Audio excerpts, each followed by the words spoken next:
ದೌರ್ಜನ್ಯ ಹಾಗೂ ಅತ್ಯಾಚಾರ ಪ್ರಕರಣದ ಆರೋಪಿ ಹಾಸನ ಜೆಡಿಎಸ್ ಸಂಸದ ಪ್ರಜ್ವಲ್ ರೇವಣ್ಣ ಅವರನ್ನು ಜೂನ್ 6ರವರೆಗೆ ಅಂದರೆ 6 ದಿನಗಳ ಕಾಲ ಎಸ್ಐಟಿ ಕಸ್ಟಡಿಗೆ ನೀಡಿ ಕೋರ್ಟ್ ಆದೇಶ ಹೊರಡಿಸಿದೆ. ಈ ವೇಳೆ ಮಾಧ್ಯಮಗಳ ಟ್ರಯಲ್ಗೆ ನಿರ್ಬಂಧ ವಿಧಿಸಲು ಪ್ರಜ್ವಲ್ ನ್ಯಾಯಾಧೀಶರ ಮುಂದೆ ಮನವಿ ಮಾಡಿದರು. ಆದರೆ ಇದಕ್ಕೆ ವಕೀಲರನ್ನು ಸಂಪರ್ಕಿಸಲು ಪ್ರಜ್ವಲ್ಗೆ ಜಡ್ಜ್ ಸೂಚನೆ ನೀಡಿದ್ದಾರೆ. ಇನ್ನು 9:30ರಿಂದ 10:30ರವರೆಗೆ ವಕೀಲರ ಭೇಟಿಗೆ ಅವಕಾಶ ಮಾಡಿಕೊಡಬೇಕು. ವೈದ್ಯಕೀಯ ಚಿಕಿತ್ಸೆ ಬೇಕಿದ್ದರೆ ಒದಗಿಸಲು ಅವಕಾಶ ನೀಡಬೇಕು. ಹಾಗೆ ಕಸ್ಟಡಿ ಅವಧಿಯಲ್ಲಿ ಕಿರುಕುಳ ನೀಡದಂತೆ ಕೋರ್ಟ್ ತನಿಖಾಧಿಕಾರಿಗಳ ಸೂಚನೆ ನೀಡಿದೆ. ಮೇ 31 ಮಧ್ಯರಾತ್ರಿ ಜರ್ಮನಿಯಿಂದ ಬೆಂಗಳೂರು ವಿಮಾನ ನಿಲ್ದಾಣಕ್ಕೆ ಬಂದಿಳಿಯುತ್ತಿದ್ದಂತೆಯೇ ಪ್ರಜ್ವಲ್ ರೇವಣ್ಣ ಅವರನ್ನು ಎಸ್ಐಟಿ ಬಂಧಿಸಿದ್ದು, ಇಂದು ಅವರನ್ನು ವೈದ್ಯಕೀಯ ತಪಾಸಣೆ ಮಾಡಿಸಿ ಬಳಿಕ ಬೆಂಗಳೂರಿನ 42ನೇ ಎಸಿಎಂಎಂ ನ್ಯಾಯಾಲಯಕ್ಕೆ ಹಾಜರುಪಡಿಸಿ ವಿಚಾರಣೆಯ ಅಗತ್ಯವಿರುವುದರಿಂದ ತಮ್ಮ ಕಸ್ಟಡಿಗೆ ನೀಡುವಂತೆ ಮನವಿ ಮಾಡಿದೆ. ಎಸ್ಐಟಿ ಮನವಿ ಪುರಸ್ಕರಿಸಿದ ಕೋರ್ಟ್ ಪ್ರಜ್ವಲ್ ರೇವಣ್ಣನನ್ನು 7 ದಿನ ಎಸ್ಐಟಿ ಕಸ್ಟಡಿಗೆ ನೀಡಿ ಆದೇಶಿಸಿದೆ. ಎಸ್ಐಟಿ ಪರವಾಗಿ ಎಸ್ಪಿ ಅಶೋಕ್ ನಾಯಕ್ ಅವರು ವಾದ ಮಂಡಿಸಿದರೆ, ಪ್ರಜ್ವಲ್ ಪರ ಅರುಣ್ ವಾದ ಮಂಡಿಸಿದರು.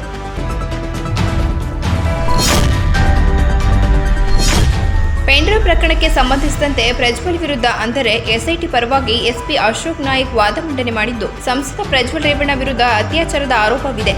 ಲೋಕಸಭಾ ಚುನಾವಣೆಗೆ ಮುನ್ನ ಈತನ ಅಶ್ಲೀಲ ದೃಶ್ಯ ವೈರಲ್ ಆಗಿದೆ. ಪ್ರಕರಣದಲ್ಲಿ 100ಕ್ಕೂ ಹೆಚ್ಚು ಸಂತ್ರಸ್ತೆ ಇದ್ದಾರೆ. ಕೆಲ ತಿಂಗಳ ಹಿಂದೆ ಮಾಧ್ಯಮದಲ್ಲಿ ಪ್ರಸಾರ ಮಾಡದಂತೆ ತಡೆ ತಂದಿದ್ದರು. ಈತ ವಿಕೃತಕಾಮಿ. ತನ್ನದೇ ಅಶ್ಲೀಲ ವಿಡಿಯೋ ಮಾಡಿದ್ದಾನೆ. ವಿಡಿಯೋ ವೈರಲ್ ಆದ ನಂತರ ಹಲವು ಮಹಿಳೆಯರು ಸಂಕಷ್ಟದಲ್ಲಿದ್ದಾರೆ. ಮಹಿಳೆಯರ ಪತಿಯರು ಅವರನ್ನು ಸಂಶಯದ ದೃಷ್ಟಿಯಿಂದ ನೋಡುತ್ತಿದ್ದಾರೆ ಎಂದು ನ್ಯಾಯಾಧೀಶರ ಮುಂದೆ ವಾದ ಮಂಡಿಸಿದರು.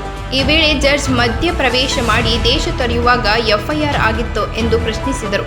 ಅದಕ್ಕೆ ಇಲ್ಲ, ಹೋದ ಮೇಲೆ ಎಸ್ಐಟಿ ರಚನೆಯಾಯಿತು. ತಪ್ಪಿಸಿಕೊಂಡು ಹೋಗಲೆಂದೇ ದೇಶ ಬಿಟ್ಟು ಹೋಗಿದ್ದನು. ವಕೀಲರು ಪ್ರವಾಸದಲ್ಲಿದ್ದರೆಂದು ಹೇಳಿದ್ದರೆ ಹೊರತು ದೇಶ ತೊರೆದು ಬಗ್ಗೆ ಹೇಳಿರಲಿಲ್ಲ. ವಿಮಾನ ಬುಕ್ ಮಾಡಿ ಕ್ಯಾನ್ಸಲ್ ಮಾಡಿದ್ದಾನೆ. ವಿದೇಶದಲ್ಲೇ ಬಂಧನ ತಪ್ಪಿಸಲು ಈಗ ದೇಶಕ್ಕೆ ಮರಳಿದ್ದಾನೆ. ಸುಪ್ರೀಂ ಕೋರ್ಟ್ ಆದೇಶ ಉಲ್ಲೇಖಿಸಿ 15 ದಿನ ಎಸ್ಐಟಿ ಕಸ್ಟಡಿಗೆ ನೀಡಿ ಎಂದು ಮನವಿ ಮಾಡಿದರು.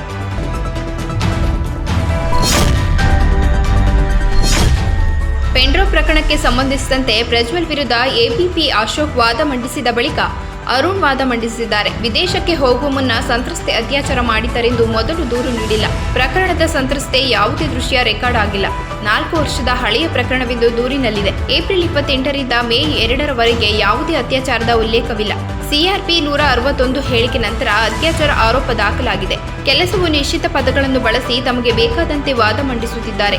ಅಭಿಯೋಜಕರು ಈ ಕೇಸ್ನಲ್ಲಿ ನ್ಯಾಯಯುತವಾಗಿ ವರ್ತಿಸಿಲ್ಲ. ಜಾಮೀನು ನೀಡಬಹುದಾಗಿದ್ದ ಕೇಸ್ ಜಾಮೀನು ರಹಿತ ಮಾಡಿದ್ದಾರೆ ಎಂದು ವಾದ ಮಂಡಿಸಿದರು. ಲೈಂಗಿಕ ದೌರ್ಜನ್ಯ ಕೇಸನ್ನು ಅತ್ಯಾಚಾರದ ಕೇಸಾಗಿ ಪರಿವರ್ತಿಸಿದ್ದಾರೆ. ಮಹಿಳಾ ತನಿಖಾದಾರಿ ಹೇಳಿಕೆ ದಾಖಲಿಸಬೇಕು, ವಿಡಿಯೋ ರೆಕಾರ್ಡ್ ಮಾಡಬೇಕೆಂಬ ನಿಯಮವಿದೆ. ಆದರೆ ರೆಡಿಮೇಡ್ ದೂರನ್ನು ಸ್ವೀಕರಿಸಲಾಗಿದೆ. ದೂರುದಾರಳ ಹೇಳಿಕೆಯ ಯಾವುದೇ ವಿಡಿಯೋ ಮಾಡಿಲ್ಲ. ವಿಡಿಯೋದಲ್ಲಿರುವವರ ಮುಖ ಆಧರಿಸಿ ತನಿಖೆ ಮಾಡುತ್ತಿದ್ದಾರೆ. ಅದಕ್ಕೆ ಇಷ್ಟು ದಿನ ಕಸ್ಟಡಿ ಅವಶ್ಯಕತೆ ಇಲ್ಲ. ಬೇರೆ ಪ್ರಕರಣಗಳನ್ನು ಉಲ್ಲೇಖಿಸಿ ಈ ಕೇಸ್ನಲ್ಲಿ ಕಸ್ಟಡಿ ಪಡೆಯುವಂತಿಲ್ಲ ಎಂದು ಹೇಳಿದ ವಕೀಲ್ ಅರುಣ್, ಪ್ರಜ್ವಲ್ ತನಿಖೆಗೆ ಸಹಕರಿಸಿಲ್ಲ ಎಂದು ವಾರೆಂಟ್ ಜಾರಿಗೊಳಿಸಿದೆ. 15 ದಿನ ಪೊಲೀಸ್ ಕಸ್ಟಡಿ ಏಕೆ ಬೇಕು ತಿಳಿಯುತ್ತಿಲ್ಲ. ತನಿಖೆಗೆ ಸಹಕರಿಸಲು ಪ್ರಜ್ವಲ್ ಸಿದ್ಧವಿದ್ದಾರೆ ಎಂದು ವಾದ ಮಂಡಿಸಿದರು. ಒಟ್ಟು 7 ಹಂತಗಳಲ್ಲಿ 543 ಲೋಕಸಭಾ ಕ್ಷೇತ್ರಗಳಿಗೆ ಏಪ್ರಿಲ್ 19ರಂದು ಶುರುವಾದ ಮತದಾನದ ಉತ್ಸವ 59 ದಿನಗಳನ್ನು ಪೂರೈಸಿದೆ. ಈಗಾಗಲೇ 6 ಹಂತಗಳ ಮತದಾನ ಯಶಸ್ವಿಯಾಗಿ ಮುಗಿದಿದ್ದು, ಇಂದು 7ನೇ ಹಾಗೂ ಕಟ್ಟಕಡೆಯ ಹಂತದ ಮತದಾನ ನಡೆಯುತ್ತಿದೆ. 8 ರಾಜ್ಯಗಳು ಹಾಗೂ ಕೇಂದ್ರಾಡಳಿತ ಪ್ರದೇಶ ಒಳಗೊಂಡು ಒಟ್ಟು 57 ಕ್ಷೇತ್ರಗಳಿಗೆ ವೋಟಿಂಗ್ ನಡೆಯುತ್ತಿದೆ. ಪಂಜಾಬ್ನ ಎಲ್ಲ 13 ಲೋಕಸಭಾ ಕ್ಷೇತ್ರಗಳು, ಉತ್ತರ ಪ್ರದೇಶದ 13 ಕ್ಷೇತ್ರಗಳು, ಪಶ್ಚಿಮ ಬಂಗಾಳ 9, ಬಿಹಾರ 8, ಒಡಿಶಾ 6, ಹಿಮಾಚಲ ಪ್ರದೇಶ 4, ಜಾರ್ಖಂಡ್ 3, ಕೇಂದ್ರಾಡಳಿತ ಪ್ರದೇಶದ ಚಂಡೀಗಢ 1 ಕ್ಷೇತ್ರಕ್ಕೆ ಮತದಾನ ನಡೆಯುತ್ತಿದೆ. ಇದಲ್ಲದೆ ಒಡಿಶಾ ವಿಧಾನಸಭೆ ಚುನಾವಣೆಯ ಬಾಕಿ ಇರುವ 42 ಕ್ಷೇತ್ರಗಳು ಮತ್ತು ಹಿಮಾಚಲದ ಪ್ರದೇಶ 6 ವಿಧಾನಸಭಾ ಕ್ಷೇತ್ರಗಳಿಗೆ ಉಪಚುನಾವಣೆ ನಡೆಯುತ್ತಿದೆ. ಸತತ 2 ಬಾರಿ ದಿಗ್ವಿಜಯ ಸಾಧಿಸಿರುವ ಪ್ರಧಾನಿ ಮೋದಿಯವರು ಕಣದಲ್ಲಿರೋ ವಾರಣಾಸಿ ಕ್ಷೇತ್ರಕ್ಕೂ ಇಂದು ವೋಟಿಂಗ್ ನಡೆಯುತ್ತಿದೆ. ಈ ಬಾರಿಯೂ ಗೆಲುವು ಸಾಧಿಸುವ ನಿರೀಕ್ಷೆಯಲ್ಲಿ ಮೋದಿ ಇದ್ದಾರೆ. ಇಂದು 5.24 ಕೋಟಿ ಪುರುಷ, 4.82 ಮಹಿಳೆಯರು ಸೇರಿ 10.6 ಕೋಟಿ ಮತದಾರರು ಅಭ್ಯರ್ಥಿಗಳು ಭವಿಷ್ಯ ಬರೆಯಲಿದ್ದಾರೆ. ಹಿಮಾಚಲ ಪ್ರದೇಶದ ಮಂಡಿ ಕ್ಷೇತ್ರದಿಂದ ನಟಿ ಕಂಗನಾ ರಣಾವತ್ ಅವರನ್ನು ಬಿಜೆಪಿ ಮೊದಲ ಬಾರಿಗೆ ಕಣಕ್ಕಿಳಿಸಿದೆ. ಬಿಹಾರದ ಪಾಟಲಿಪುತ್ರ ಲೋಕಸಭಾ ಕ್ಷೇತ್ರದಿಂದ ಲಾಲು ಪ್ರಸಾದ್ ಯಾದವ್ ಅವರ ಹಿರಿಯ ಪುತ್ರಿ ಮೀಸಾ ಭಾರತಿ ಆರ್ಜೆಡಿ ಪಕ್ಷದಿಂದ ಕಣದಲ್ಲಿದ್ದಾರೆ. ಬೆಳಿಗ್ಗೆ 7 ಗಂಟೆಗೆ ಆರಂಭವಾಗಿರುವ ಮತದಾನ ಸಂಜೆ 6 ಗಂಟೆಯವರೆಗೆ ನಡೆಯಲಿದ್ದು, 6:30ರ ಬಳಿಕ ಚುನಾವಣೆ ಮತಗಟ್ಟೆ ಸಮೀಕ್ಷೆ ಹೊರಬೀಳಲಿದೆ. ಯಾರು ದೆಹಲಿ ಗದ್ದುಗೆ ಹಿಡಿಯುತ್ತಾರೆ ಎಂಬ ಹಿಂಟ್ ಎಕ್ಸಿಟ್ ಪೋಲ್ನಲ್ಲಿ ಗೊತ್ತಾಗಲಿದೆ. ಪತಿ ರೇವಣ್ಣನವರ ಕಿಡ್ನಾಪ್ ಪ್ರಕರಣಕ್ಕೆ ಸಂಬಂಧಿಸಿದಂತೆ ಸಂತ್ರಸ್ತೆಯರ ಅಪಹರಣ ಪ್ರಕರಣದಲ್ಲಿ ಶಾಸಕ ಎಚ್.ಡಿ. ರೇವಣ್ಣವರ ಪತ್ನಿ ಭವಾನಿ ರೇವಣ್ಣ ವಿಚಾರಣೆಗೆ ಶನಿವಾರ ವಿಶೇಷ ತನಿಖಾ ತಂಡ ತೆರಳಲಿದೆ. ಸಂತ್ರಸ್ತೆ ಅಪಹರಣ ಪ್ರಕರಣ ಸಂಬಂಧ ಇಂದು ವಿಚಾರಣೆ ನಡೆಯಲಿದೆ. ಪ್ರಕರಣದಲ್ಲಿ ನಿಮ್ಮ ವಿಚಾರಣೆ ಅಗತ್ಯವಿದ್ದು ಇಂದು ಬೆಳಿಗ್ಗೆ 10 ಗಂಟೆಯಿಂದ ಸಂಜೆ 5ರವರೆಗಿನ ಅವಧಿಯಲ್ಲಿ ನೀವು ತಿಳಿಸಿರುವ ವಿಳಾಸಕ್ಕೆ ತನಿಖಾಧಿಕಾರಿಗಳು ಬರುತ್ತಿದ್ದಾರೆ. ಆ ಸಂದರ್ಭದಲ್ಲಿ ತಾವು ಹಾಜರಿರಬೇಕೆಂದು ಶುಕ್ರವಾರ 2ನೇ ನೋಟಿಸ್ ಮೂಲಕ ಎಸ್ಐಟಿ ತಿಳಿಸಿತ್ತು. ವಿಚಾರಣೆ ನಡೆಸಲು ಎಸ್ಐಟಿ ತನಿಖಾಧಿಕಾರಿ ಹೇಮಂತ್ ಕುಮಾರ್ ನೇತೃತ್ವದ ತಂಡ ಹಾಸನದ ಹೊಳೆನರಸೀಪುರದಲ್ಲಿರುವ ಭವಾನಿಯವರ ಚೆನ್ನಂಬಿಕಾ ಇಂದು ತೆರಳಿದೆ. ಮಹಿಳಾ ಸಿಬ್ಬಂದಿಯನ್ನೊಳಗೊಂಡ ಎಸ್ಐಟಿ ತನಿಖಾ ತಂಡ ಹೊಳೆನರಸೀಪುರಕ್ಕೆ ತೆರಳಿದ್ದು ವಿಚಾರಣೆ ನಡೆಸಲಿದೆ. ಈಗಾಗಲೇ ಭವಾನಿ ರೇವಣ್ಣ ಅವರು ತಮ್ಮ ಬಂಧನವಾಗದಂತೆ ಜನಪ್ರತಿನಿಧಿಗಳ ನ್ಯಾಯಾಲಯಕ್ಕೆ ಸಲ್ಲಿಸಿದ ನಿರೀಕ್ಷಣಾ ಜಾಮೀನು ಅರ್ಜಿ ಶುಕ್ರವಾರ ವಜಾಗೊಂಡಿದೆ. ಈ ನಡುವೆ ಭವಾನಿ ರೇವಣ್ಣ ಅವರು ಯಾರ ಸಂಪರ್ಕಕ್ಕೂ ಸಿಗುತ್ತಿಲ್ಲ ಎನ್ನಲಾಗುತ್ತಿದೆ. ಇಂದಿನ ವಿಚಾರಣೆಗೆ ಗೈರಾದರೆ ಯಾವುದೇ ಕ್ಷಣದಲ್ಲಾದರೂ ಬಂಧಿಸುವ ಸಾಧ್ಯತೆ ದಟ್ಟವಾಗಿದೆ. ಹೀಗಾಗಿ ನಿರೀಕ್ಷಣಾ ಜಾಮೀನು ಅರ್ಜಿ ವಜಾ ಬೆನ್ನಲ್ಲೇ ಭವಾನಿ ರೇವಣ್ಣಗೆ ಬಂಧನ ಭೀತಿ ಎದುರಾಗಿದೆ.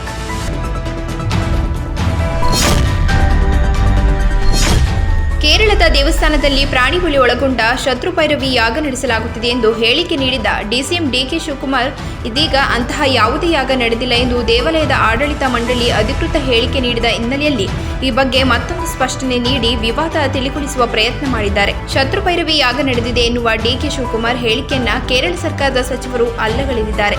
ದೇವಾಲಯ ಆಡಳಿತ ಮಂಡಳಿಯಿಂದ ವರದಿ ಪಡೆದುಕೊಂಡು ಅಧಿಕೃತ ಹೇಳಿಕೆ ಬಿಡುಗಡೆ ಮಾಡುವ ಮೂಲಕ ಡಿಕೆ ಶಿವಕುಮಾರ್ ಹೇಳಿಕೆಗೆ ಅಸಮಾಧಾನ ವ್ಯಕ್ತಪಡಿಸಿದ್ದಾರೆ. ಇದರ ಬೆನ್ನಲ್ಲೇ ತಮ್ಮ ಹೇಳಿಕೆ ವಿವಾದದ ಸ್ವರೂಪ ಪಡೆದುಕೊಳ್ಳುವ ಸಾಧ್ಯತೆ ಹಿನ್ನೆಲೆಯಲ್ಲಿ ಸಾಮಾಜಿಕ ಜಾಲತಾಣ ಎಕ್ಸ್ ಮೂಲಕ ಮತ್ತೊಂದು ಸ್ಪಷ್ಟನೆ ನೀಡಿದ್ದಾರೆ.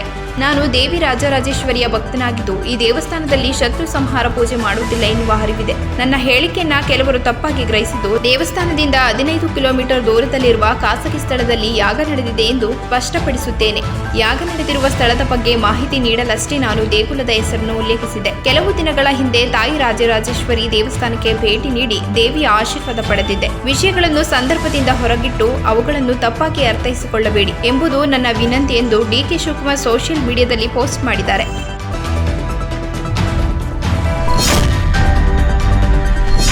ಜಿಲ್ಲೆಯಲ್ಲಿ ಇತ್ತೀಚೆಗೆ ಶಾಲೆಯ ರಜೆ ಹಿನ್ನೆಲೆ ಕರೆಯಲ್ಲಿ ಈಜಲು ತೆರಳಿದ್ದ 4 ಮಕ್ಕಳು ನೀರು ಪಾಲಾಗಿದ್ದರು. ಆ ಘಟನೆ ಮಾಸುವ ಮುನ್ನವೇ ಇದೀಗ ಜಿಲ್ಲೆಯಲ್ಲಿ ಮತ್ತೊಂದು ದುರಂತ ಸಂಭವಿಸಿದೆ. ಬೇಲೂರು ತಾಲೂಕಿನ ನರಸೀಪುರ ಗ್ರಾಮದಲ್ಲಿ ಕೆರೆಯಲ್ಲಿ ಮುಳುಗಿ 3 ಮಕ್ಕಳು ಸಾವನ್ನಪ್ಪಿರುವಂತಹ ಘಟನೆ ನಡೆದಿದೆ. ದೀಕ್ಷಿತ್, ನಿತ್ಯಶ್ರೀ, ಕುಸುಮ ಮೃತಪಟ್ಟವರು. ಹಸುಗಳನ್ನು ಕೆರೆಯ ಬಳಿ ಕಟ್ಟಿ ಆಟವಾಡುತ್ತಿದ್ದ ವೇಳೆ ದುರಂತ ಸಂಭವಿಸಿದೆ. ಘಟನಾ ಸ್ಥಳದಲ್ಲಿ ಪೋಷಕರ ಆಕ್ರಂದನ ಮುಗಿಲು ಮುಟ್ಟಿದ್ದು ಸ್ಥಳೀಯರು ಕೆರೆಯಿಂದ ಶವಗಳನ್ನು ಹೊರಕ್ಕೆ ತೆಗೆದಿದ್ದಾರೆ. ಹಳೇಬೀಡು ಪೊಲೀಸ್ ಠಾಣಾ ವ್ಯಾಪ್ತಿಯಲ್ಲಿ ಘಟನೆ ನಡೆದಿದೆ. ಹಾಸನ ಜಿಲ್ಲೆಯ ಆಲೂರು ತಾಲೂಕಿನ ಕದಾಳು ಸಮೀಪದ ಮುತ್ತಗಿ ಗ್ರಾಮದಲ್ಲಿ ಕೆರೆಯಲ್ಲಿ ಈಜಲು ತೆರಳಿದ್ದ 4 ಮಕ್ಕಳು ನೀರು ಪಾಲಾಗಿರುವಂತಹ ಘಟನೆ ನಡೆದಿತ್ತು. ಶಾಲೆಗೆ ರಜೆ ಹಿನ್ನೆಲೆ ಈಜಲು ತೆರಳಿದ್ದಾಗ ದುರಂತ ಸಂಭವಿಸಿತ್ತು. ಆಲೂರು ಪೊಲೀಸ್ ಠಾಣಾ ವ್ಯಾಪ್ತಿಯಲ್ಲಿನ ಘಟನೆ ನಡೆದಿತ್ತು.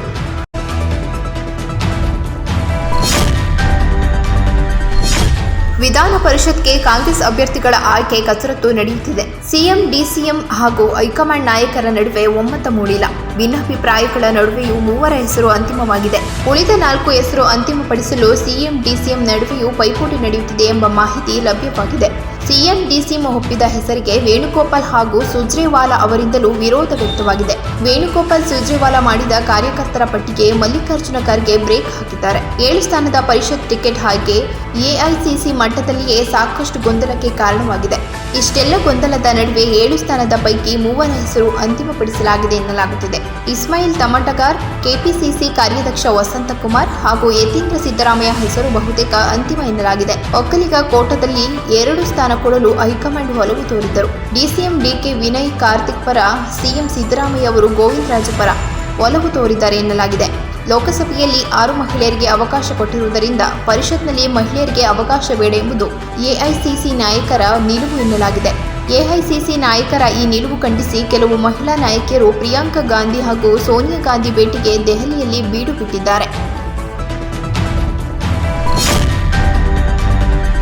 ಪ್ರಜ್ವಲ್ ರೇವಣ್ಣ ಬಂಧನದಿಂದ ನಮ್ಮ ಪಕ್ಷದ ಮೇಲೆ ಯಾವ ಪರಿಣಾಮ ಬೀರುವುದಿಲ್ಲ. ಎಸ್ಐಟಿ ತನಿಖೆಗೆ ಬೆಂಬಲಿಸುತ್ತೇವೆ. ತಪ್ಪು ಮಾಡಿದವರಿಗೆ ಶಿಕ್ಷೆ ಆಗಬೇಕೆಂದು ಜೆಡಿಎಸ್ ಕೋರ್ ಕಮಿಟಿ ಅಧ್ಯಕ್ಷ ಜಿಟಿ ದೇವೇಗೌಡ ತಿಳಿಸಿದರು. ಪ್ರಜ್ವಲ್ ರೇವಣ್ಣ ಬಂಧನ ವಿಚಾರವಾಗಿ ಮಾಧ್ಯಮದವರ ಪ್ರಶ್ನೆಯೊಂದಕ್ಕೆ ಉತ್ತರಿಸಿ, ಪ್ರಜ್ವಲ್ ಅವರನ್ನು ನಮ್ಮ ಪಕ್ಷದಿಂದ ಅಮಾನತು ಮಾಡಿದ್ದೇವೆ. ಈ ಸಂಬಂಧ ತನಿಖೆ ನಡೆಯುತ್ತಿದೆ. ವಿಡಿಯೋ ಹಂಚಿದವರ ವಿರುದ್ಧ ಕ್ರಮ ಆಗಿಲ್ಲ ಎನ್ನುವ ಆಕ್ರೋಶ ಕೂಡ ಇದೆ. ಪ್ರಜ್ವಲ್ ಬಂಧನ ಆಗಬೇಕು ಅನ್ನೋ ಮಾತಿತ್ತು, ಈಗ ಬಂಧನ ಆಗಿದೆ ಎಂದರು. ನಾವು ಯಾವುದೇ ಕಾರಣದಿಂದ ತನಿಖೆಯಲ್ಲಿ ಹಸ್ತಕ್ಷೇಪ ಮಾಡುವುದಿಲ್ಲ. ತನಿಖೆಗೆ ಮುಕ್ತ ಅವಕಾಶ ನೀಡಲಾಗಿದೆ. ನಿಷ್ಪಕ್ಷಪಾತ ತನಿಖೆ ಆಗಬೇಕು ಎಂಬುದು ನಮ್ಮ ಆಗ್ರಹವಾಗಿದೆ. ನಾವು SIT ತನಿಖೆ ಬಗ್ಗೆ ಈಗಲೇ ಏನು ಹೇಳೋದಿಲ್ಲ. ಯಾರಿಗೆ ಅನ್ಯಾಯ ಆಗಿದೆ ಅವರಿಗೆ ಸರ್ಕಾರ ನ್ಯಾಯ ಕೊಡಬೇಕು. 100ಕ್ಕೆ 100 ಸಂತ್ರಸ್ತೆಯರ ಪರವಾಗಿ ಇರಲಿದೆ. ಪ್ರಜ್ವಲ್ ರೇವಣ್ಣ ಬಂಧನದಿಂದ ನಮ್ಮ ಪಕ್ಷದ ಮೇಲೆ ಯಾವುದೇ ಪರಿಣಾಮ ಬೀರಲ್ಲ. ಪ್ರಜ್ವಲ್ ತಪ್ಪು ಮಾಡಿದರೆ ಶಿಕ್ಷೆ ಕೊಡಿ ಎಂದು ನಾವೇ ಹೇಳಿದ್ದೇವೆ ಎಂದರು.